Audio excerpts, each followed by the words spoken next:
There's so much to think about after this episode. We got a bunch of solid characterization and story development throughout the episode, and then the cliffhanger at the end leaves us questioning what the future of the series and its characters hold. The episode starts off with Renslayer and Miss Minutes at the end of time, and it was a very interesting visual to start off the episode. We follow up on the tease that ended last episode with a secret known by Miss Minutes, and like many suspected, we got to see Renslayer and He Who Remains play out the dialogue from the first episode. Renslayer learns that she was there during the multiversal war with him, but he had her and everyone else's mind erased after she returned to lead the TVA, while he stayed at the end of time on his throne. It's a small but very meaningful scene that adds backstory and characterization to both characters, and it results in Renslayer and Miss Minutes feeling that they no longer need Kang or any variant of him to succeed. I really enjoyed getting to learn more about all of these characters here and their history together, but the subplot with Renslayer and Miss Minutes hasn't interested me all that much this season. I don't particularly enjoy the character of Renslayer, and they haven't been shown to be that much of a threat to our characters yet. They do damage here or there, but in the end they're always thwarted, and the more they keep coming back the less impactful and threatening they appear to me. But then we jump back to the TVA as Timely arrives through the portal door, and the loom is starting to become a very major problem. The empty setting while Timely takes in everything he's seeing really adds to the ominous tone that's being set. Eventually Loki, Mobius, and Sylvie find him, and plead for his help with the loom. I really liked that Timely took some control of his own situation here, after he's been dragged around and fought over by all of these people. He still willingly goes with to help them fix the loom, but he takes a moment to question everyone and think for himself. Initially I thought Sylvie returning the TVA was a bit surprising, but it makes sense that she would want to keep an eye on Timely since she let him live, and this whole situation is kind of her fault anyway, so she should be there to help them fix it. There's a short scene between B-15 and Judge Gamble, and although there wasn't much to it, I liked seeing Gamble in a mentor role to B-15. Dox has had a big role since she was introduced in the premiere, but we haven't seen much of the other two. I don't think any of them are going to be developed into favorites of mine, but I don't mind getting to flesh them out a little more and add more depth to them. This scene continues to show us the complications that have arrived due to the decision to stop pruning. It's no longer a viable option for punishment, which forces these characters to actually think about new ways to handle the situation. Before, pruning was the go-to, quick and easy solution for every problem they had, but this season is showing us what happens when that option doesn't exist, and you have to look a little harder for a solution. The episode then jumps back to our main group of characters, where we see Timely and Obi meet. As Obi calls it, it's a snake eating its own tail moment, where Obi was inspired to write the TVA handbook by Timely, who came up with his inventions by reading the handbook written by Obi. It was a comical scene, but also very mind-bending. It makes you think about which came first, and how time works and how interfering with the timelines impacts things. I've been thinking that there's more to OB than we've been told, since he wrote the handbook and his mind wasn't erased like Mobius's was. But we sort of got answers to both of those things in this episode, so he may just be another normal part of the TVA. I'm not letting go of that theory yet, but the odds are looking slimmer. OB explains his plan to repair the loom, which is basically the same thing Mobius had to do in the first episode, but much more dangerous. And while Obi, Timely, and Casey sort that out, Sylvie goes on a tirade against Mobius for wanting a piece of pie, and her words sting a lot more compared to Brad.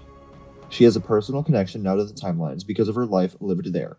She's met these people, interacted with them, gotten to know them, and she knows what the timeline's dying means for all of that. But then again, everything she's upset about is the repercussions of her own actions.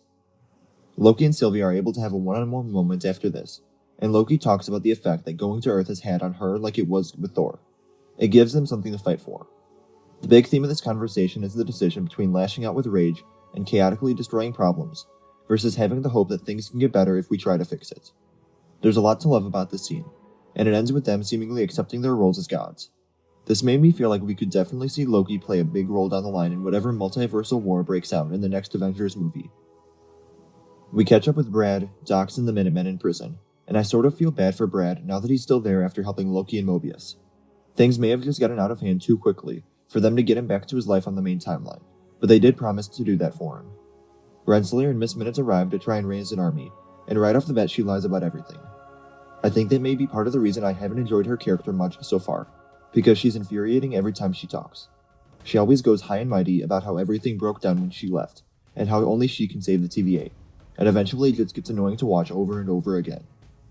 Only Brad accepts her offer to have a life on the timeline after helping her, so then Miss Minutes crushes the rest of them with the box machine from the previous episode. Although I don't think it's the most gruesome moment we've had in the MCU, it was definitely messed up watching Miss Minutes watch in glee over the crushing of dozens of bodies. We go back to Timely and OB fixing the machine, and I don't understand why he was so interested in the hot cocoa machine. I don't know if it was playing off of something from the previous episode, if there's a connection to the comics there, or if there will be a payoff down the line, but it just felt like a lazy way to get him alone in the open space so that Brad could kidnap him. Sylvie and Loki go out looking for him after everyone realizes that Renslayer and Miss Minutes are back, and like I expected, we got to see the Loki pruning scene from a different perspective. Sylvie gets stuck in the elevator, doing her best to pry open the doors, and then Loki comes from behind to prune the past version of himself. I liked seeing the scene from a different angle, and Sylvie's confused expression was a nice inclusion to show that she didn't know what was going on without any on-the-nose dialogue. I didn't particularly enjoy the decision to include the scenes of past Loki running around the TVA though.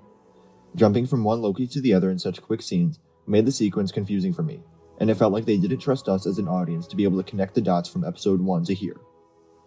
We finally learned who was on the other end of the ringing telephone, and I didn't mind the anticlimactic reveal that it was just OB. I think it worked in this scenario. OB ends up rebooting the system to take Miss Minutes offline, meaning the security protocols are down, allowing magic to be used within the TVA again.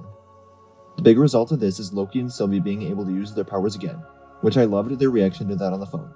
But it also means that those Infinity Stones that we saw in Season 1 have their power again, so I wonder if those will come into play, which would make sense, or if they'll be ignored because of how impactful they could be for the story. I also wouldn't be surprised if we learn that there are other magic users in the TVA that we haven't seen yet, or have had their mind erased and forgot they had these powers. There wasn't much to Renslayer's little demand to Timely once he was captured, but Miss Minutes going down gave Timely the perfect joke about her mocking his stutter, which was a nice inclusion. And then her last words as she goes down, of Timely never being he who remains, with the faces in the background coming into focus. It was perfectly shot. Sylvie is able to possess Brad in order to get Timely away from Renslayer, and I really liked how them having their magic back changes the picture. Obviously it makes them more powerful, but I appreciated that they didn't barge in flinging magic everywhere. They're meticulous with it, and I prefer the sneaking around in the dark. It makes them scarier as characters. A possessed Brad also prunes Renslayer, so she seems to be out of the picture yet again, only for her to probably come back in an episode or two. With the machine set up, Timely volunteers to be the one to carry out the mission, and I think a lot of this has to do with Miss Minutes' last line weighing heavily on him. It's a big build-up to the climactic final scene, and he instantly dies from the radiation, turning into a bunch of spaghetti noodles. It was almost funny how terrifying and quick it was done. There's a hopeless silence from our characters, as they are helpless at this point. The loom collapses in on itself, and there's nothing they can do but watch. It's a huge cliffhanger to end the episode that leaves us with a lot of questions. Does the TVA survive at all? Is this going to reset the MCU timeline with the timelines destroyed? What happened to all of those timelines? Are any of these characters even still alive? The next episode is going to have to answer a lot of questions for us, and we've only got 2 episodes left in the season. What did you think of this Loki episode? Let me know in the comments below. Remember to like the video, and subscribe for coverage of Loki as a new episode premieres every week, and remember to follow me on Instagram, Twitter, and TikTok. Thank you all for watching, and remember, the Force will be with you. Always.